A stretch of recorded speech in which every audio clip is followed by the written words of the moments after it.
바닥 난방이라고요? 구식 문화를 이제야 쓰고 있다니. 한국은 정말 이상한 나라네요. 뉴욕타임스의 스타 기자가 한국의 온도를 보고 남긴 첫 마디입니다. 세계 각국을 누비며 수많은 문화를 취재했던 그녀가 한국의 겨울 앞에서 처참히 무너졌죠. 고작 코트 한 장으로 무장하고 왔다가 공항에서부터 큰 코 다친 그녀. 하지만 이게 시작에 불과했습니다. 이상한 난방 시스템이라며 비웃었던 온도를 체험하고 그녀의 생각은 180도 바뀌게 됩니다. 더 놀라운 건 이 구식 난방이 전 세계 건축학자들 사이에서 미래 기술로 주목받고 있다는 사실이었죠. 도대체 무엇이 그들의 눈을 사로잡은 걸까요? 지금부터 한국의 과학적 난방 기술에 완전히 매료된 외신 기자의 충격적인 이야기를 시작하겠습니다. 저는 뉴욕타임스의 기자 사라 존슨입니다. 15년 동안 세계 각국의 문화를 취재해왔죠. 이번엔 한국의 난방 문화를 분석하는 특별한 임무를 맡았습니다. 솔직히 처음엔 흥미가 없었어요. 난방이면 다 거기서 거기지라고 생각했거든요. 출발 전날 한국계 동료 제시카가 진지하게 조언했습니다. 사라, 한국의 겨울은 절대 만만히 보면 안 돼. 특히 롱패딩은 꼭 챙겨가. 전 웃으며 손을 저었죠. 제시카, 난 뉴욕에서도 살아남았어. 이 정도 코트면 충분해. 인천공항에 도착한 순간 차가운 현실이 저를 덮쳤습니다. 영하의 칼바람이 얼굴을 때리자 온몸이 얼어붙는 듯 했어요. 공항 로비는 마치 패딩 패션쇼장 같았죠. 모든 사람들이 무릎까지 내려오는 두꺼운 패딩을 입고 있었습니다.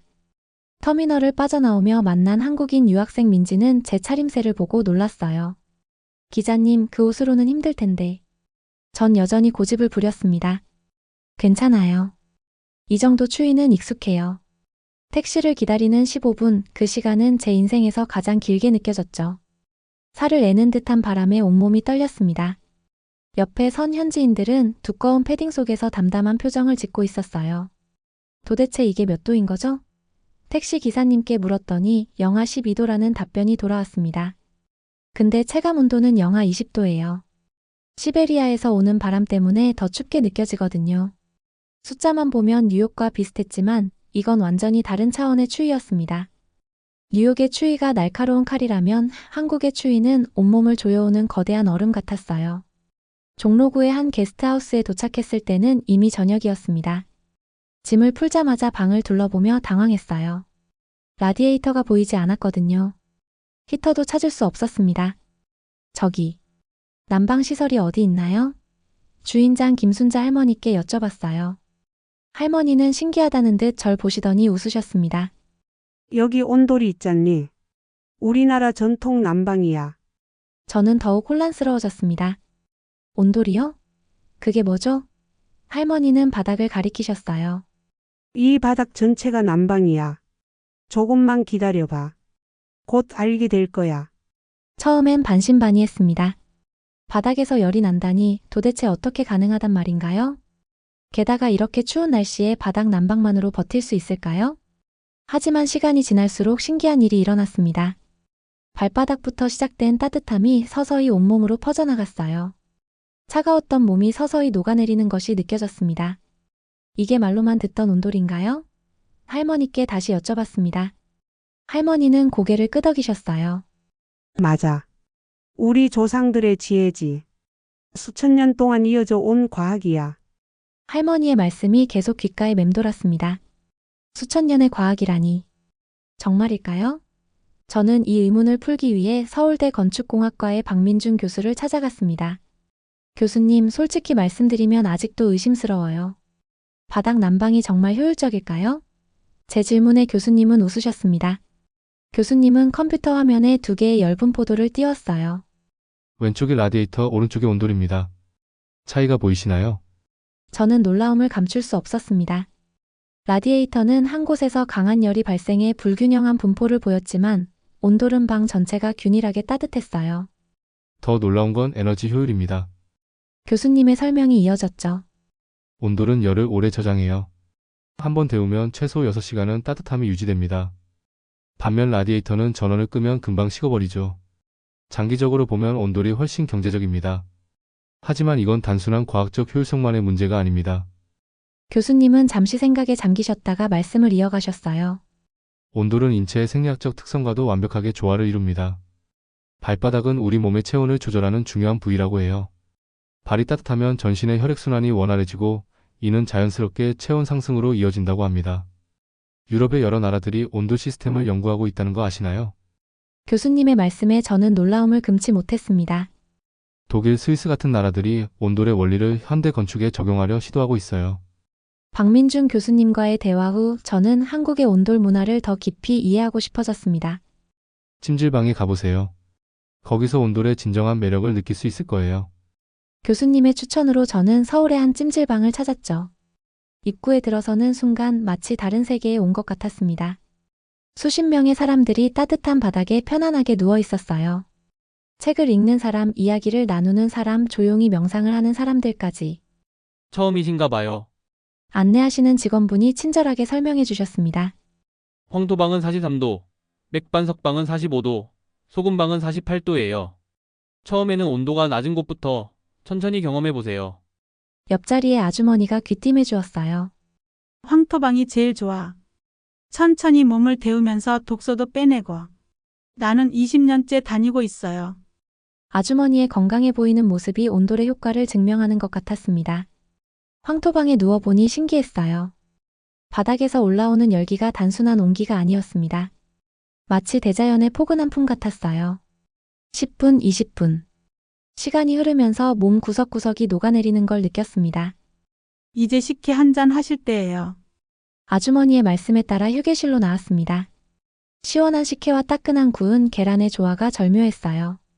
이게 찜질방의 필수 코스예요. 우리 남편도 처음엔 이상하다더니 이제는 주말마다 찾아온다니까. 소금방, 맥반석방도 차례로 체험해봤습니다. 각각의 방이 주는 느낌이 달랐어요. 소금방은 피부가 부드러워지는 느낌이 들었고 맥반석방은 깊은 곳까지 열이 전달되는 듯 했습니다. 찜질방이 한국인의 사랑방이라고 하더니 이제 알겠어요. 아주머니께 말씀드렸더니 환하게 웃으시며 고개를 끄덕이셨습니다. 맞아요. 여기서는 모두가 평등해. 재벌도 대통령도 다 같은 옷 입고 같은 바닥에 누워야 하거든. 온도를 더 깊이 이해하기 위해 저는 김순자 할머니와 함께 전통 한옥마을을 방문했습니다. 겨울바람이 차갑게 불어오는 골목길을 걸으며 할머니는 예전 이야기를 들려주셨어요. 옛날에는 아궁이에 불을 지펴서 온도를 데웠어. 지금처럼 보일러가 있던 게 아니었지. 그래도 한번 데우면 하루 종일 따뜻했단다. 할머니의 목소리에는 그리움이 묻어 있었습니다. 한 한옥에 들어가 보니 아랫목과 윗목의 온도 차이가 느껴졌어요. 이게 바로 온돌의 지혜야. 가족들이 각자 체질에 맞는 자리를 골라 앉을 수 있었지. 더 놀라운 건 다음이었습니다. 보일러가 고장 나도 방바닥이 하루 종일 따뜻해요. 열을 품고 있거든요. 관리인 박상철 씨의 설명이었어요. 한국의 옛 건축가들은 이미 추결의 원리를 알고 있었던 거죠. 저녁이 되자 할머니께서 식탁 대신 낮은 상을 펴셨습니다. 온돌방에서는 이렇게 앉아서 먹어야 제맛이야. 뜨거운 국밥이 담긴 그릇을 바닥에 내려놓아도 식지 않았어요. 온돌이 보온 역할을 해주는 겁니다. 이제 알겠어요, 할머니. 온돌은 단순한 난방이 아니라 생활 그 자체군요. 제 말에 할머니는 따뜻하게 미소 지으셨습니다. 그렇지. 우리는 바닥에서 태어나 바닥에서 자라고 바닥에서 쉬었어. 온돌은 우리의 삶 그 자체였단다. 밤이 깊어갈수록 방 안은 더욱 포근해졌습니다. 라디에이터의 건조한 열기와는 완전히 달랐어요. 마치 대지의 품속에 안긴 것 같은 포근함이었습니다. 온돌의 매력에 푹 빠진 저는 더 깊은 취재를 위해 한국건설기술연구원을 찾았습니다. 그곳에서 만난 이현수 박사는 온돌의 현대적 가치를 연구하고 계셨어요. 전통 온돌과 현대식 바닥 난방의 차이를 보여드리겠습니다. 이 박사는 열화상 카메라로 찍은 사진들을 보여주셨어요. 보시면 현대식 온돌은 전통 온돌의 원리를 그대로 계승하면서도 더욱 효율적으로 발전했습니다. 놀라운 사실은 따로 있었어요. 온돌은 인체의 생체 리듬과 가장 잘 맞는 난방 방식입니다. 발부터 데워져서 자연스럽게 상승하는 온기는 우리 몸의 혈액순환과 비슷한 패턴을 보이거든요. 실험실에서는 다양한 난방 방식의 에너지 효율을 비교하고 있었습니다. 같은 열량으로 방을 데웠을 때 온돌이 가장 오래 따뜻함을 유지해요. 에너지 절약 측면에서도 최고죠. 유럽에서도 관심이 뜨겁습니다. 이 박사는 해외 연구진들과 주고받은 이메일들을 보여주셨어요. 독일, 스위스 등에서 온돌 시스템을 도입하려는 움직임이 활발해요. 특히 환경 문제가 대두되면서 더욱 주목받고 있죠. 연구실 한쪽에서는 미래형 온돌을 개발하고 있었습니다. 신재생 에너지와 결합한 온돌 시스템이에요. 태양열로 물을 데워 온돌에 순환시키는 방식이죠. 탄소 배출도 줄이고 에너지도 절약할 수 있습니다. 사실 가장 중요한 건 웰빙 효과예요. 이 박사의 말씀이 이어졌습니다. 온돌의 복사열은 피부 깊숙이 침투해 혈액순환을 돕고 신진대사를 활발하게 만듭니다. 특히 노약자나 어린이에게 매우 좋아요. 뉴욕으로 돌아온 지 일주일이 지났습니다. 익숙한 집, 익숙한 라디에이터, 하지만 뭔가 달라졌어요. 더 이상 라디에이터의 뜨거운 바람이 만족스럽지 않았어요. 한국에서 경험한 온돌의 따뜻함이 자꾸 생각났습니다. 발끝부터 시작되는 자연스러운 온기가 그리워졌죠. 뭔가 이상해. 남편에게 말했어요. 라디에이터를 끝까지 올려도 방이 골고루 따뜻해지지 않아. 남편은 의아한 표정을 지었죠. 원래 이랬잖아. 내가 달라진 거지. 그의 말에 저는 웃음을 지었어요. 급한 마음에 전기장판을 주문했어요. 한국의 온도를 조금이라도 따라해보고 싶었거든요. 하지만 결과는 실망스러웠습니다. 좁은 면적만 데워질 뿐 방 전체의 온도는 여전히 차가웠죠. 한국을 떠난 지 한 달, 저는 온돌의 진정한 가치를 깨닫기 시작했습니다. 단순한 난방 시스템이 아니었어요. 이제야 김순자 할머니의 말씀이 이해됐습니다. 매일 아침 차가운 바닥을 밟으며 찜질방이 그리워졌어요. 따뜻한 황토방에 누워 책을 읽던 순간들, 삶은 계란과 식혜를 먹으며 느꼈던 포근함. 그때는 몰랐던 소소한 행복이었습니다. 동료 기자들은 제 변화를 신기해했어요. 사라, 이제 한국 전문가가 됐네. 하지만 저는 고개를 저었죠. 아직 배울 게 많아요. 온돌은 시작에 불과했어요. 다시 한국을 찾았을 때 가장 먼저 김순자 할머니를 뵈러 갔습니다. 할머니는 반갑게 맞아주셨죠. 이번에는 롱패딩 챙겨왔지? 웃으며 물으시는 말씀에 저도 웃음이 났어요. 할머니, 이제야 온돌이 뭔지 정말 이해했어요. 제 말에 할머니는 흐뭇한 표정을 지으셨습니다. 따뜻한 아랫목에 앉아 할머니와 차를 마시며 이야기를 나눴죠. 처음에는 단순한 바닥 난방이라고 생각했던 온돌이 제 인생을 이렇게 바꿀 줄은 몰랐어요. 발끝부터 시작해서 온몸을 감싸주는 따뜻함처럼 한국의 문화에는 사람을 배려하는 따스한 마음이 담겨 있더군요.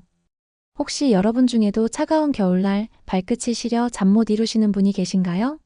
그렇다면 한국의 온도를 경험해 보시길 추천드립니다. 제가 그랬던 것처럼 여러분의 삶도 한층 더 따뜻해질 거예요. 바쁘게 살아가는 우리에게 가장 필요한 건 어쩌면 이런 따뜻함이 아닐까요? 발바닥부터 시작해 마음까지 데워주는 온기 말이에요. 여러분의 일상에도 온돌처럼 포근한 행복이 가득하시길 바랍니다. 지금까지 뉴욕타임스의 사라 존슨이었습니다. 여러분, 사라 기자가 느낀 것처럼 때론 낯선 문화 속에서 우리가 미처 몰랐던 특별한 가치를 발견하게 됩니다. 그것이 한국의 매력이고 우리가 함께 나누고 싶은 이야기입니다. 여러분의 일상에도 이런 따뜻한 이야기가 가득하기를 바라며 오늘도 영상을 시청해주셔서 감사합니다. 다음 영상에서는 또 다른 감동적인 이야기로 여러분의 마음을 따뜻하게 채워드릴게요. 구독과 좋아요로 마음을 전해주시면 앞으로도 더 따뜻한 이야기로 찾아뵙도록 하겠습니다. 그때까지 모두 행복하시고 건강하시길 바랍니다. 고맙습니다.